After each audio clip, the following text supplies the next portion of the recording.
Howdy folks, this is Shane. Today I plan on answering three main questions in relation to EQ pedals. Number one, do I need an EQ pedal?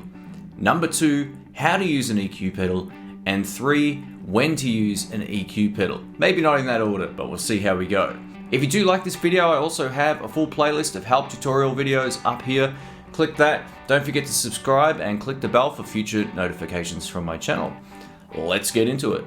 The first question is, do you actually need an EQ pedal? And here's my answer to that question. If you have an amplifier with a bass, mids, and treble control, you should be able to get pretty much the sound that you want by messing around with the controls.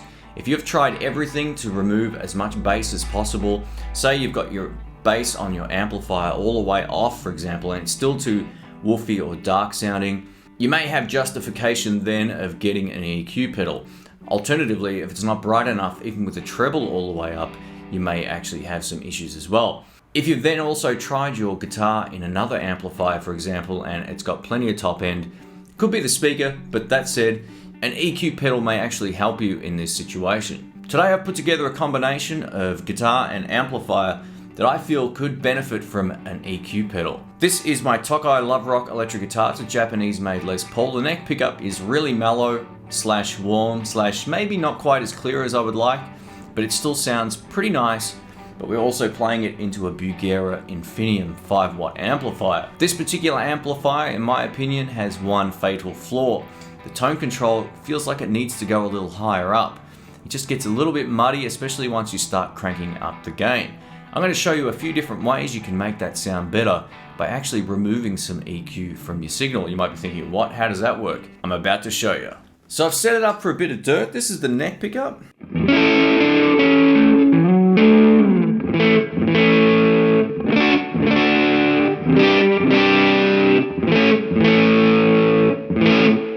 All right.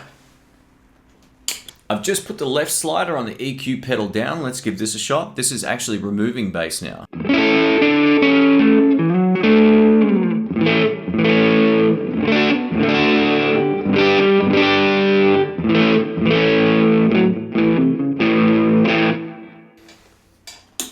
Pedal off. See, the overtone comes straight back in, and all I've done is actually remove a frequency. Most people will try to push frequencies as soon as they get an EQ pedal. Try cutting stuff out if you want more clarity. With it back on.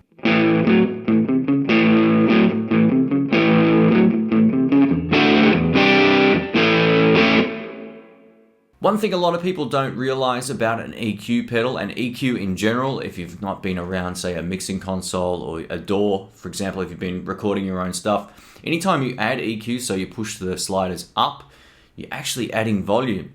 Anytime you pull them out, you're actually losing volume. That's the way EQ works. So to compensate for that, for example, turn up the volume control just a little bit to bring it back to unity. Let's give this a shot.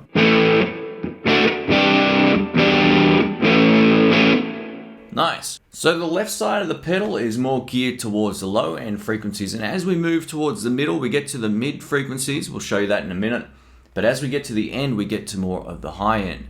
I've just gone ahead and I've put the 4K slider up now. This will add a really nice high end to a signal. If you're unfamiliar with EQ, 5K is a really sweet spot for adding a really nice sort of upper breathiness to vocals.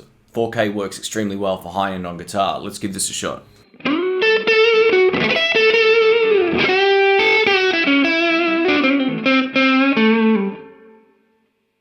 Pedal off.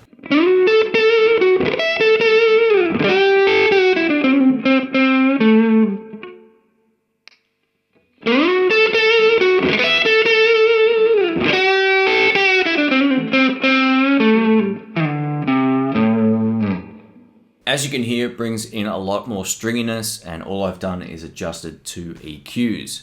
For the particular setup that I have with this guitar and amp, that would do me fine. Just getting a little bit more highs, taking out some of that low end brings back the clarity. Awesome. One thing a lot of people don't realize about an EQ pedal, it can be used as a boost extremely well. The benefit of an EQ pedal over an overdrive, for example, is the fact you can get it to sound however you want by using the EQ. So if you want more lower mids, you can get that. If you want more upper mids, you can get that. Want more highs or lows, you can get that. You're not just limited on the most part to one single tone control. Of course, there's pedals out there that have 3-band EQs, but Sake of the example, I'd say 90% of overdrives have one tone control. Let's give this a shot. So this is with the pedal off. Let's check this out, neck pickup.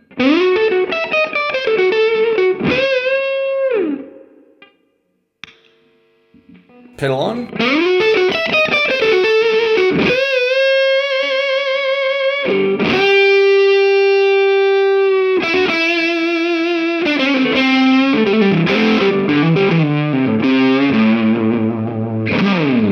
Yeah, what a difference, huh?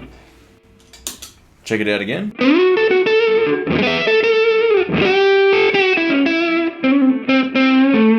It's giving me way more sustain with the pedal on, way more clarity and bite and all the good things, and also more mids.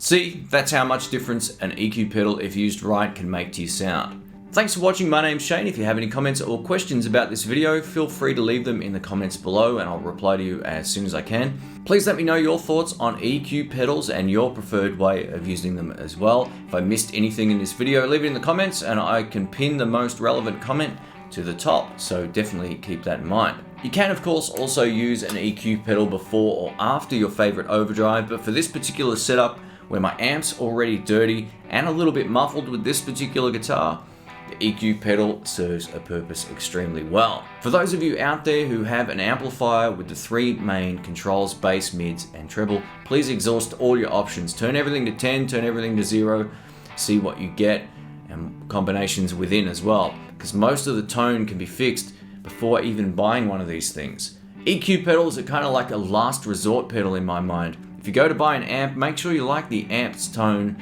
before you buy it. This particular amplifier is just a practice amp, so I don't really care if it suits all of my guitars perfectly, but I can still get a good sound that I'm happy with it. But the EQ pedal in this particular situation seems to work well. Would I use it at home with the EQ pedal? No. So keep that in mind also. Thanks again for watching. Don't forget, please like, subscribe, and click the bell. And if you want to see more of these videos, I'll post the playlist in the cards. Thanks, folks. See you soon. Thanks again for watching, folks, and don't forget you can click one of these two videos right here to take you through to more of my content. You can also click on the In the Blues logo that just popped up to subscribe to the channel.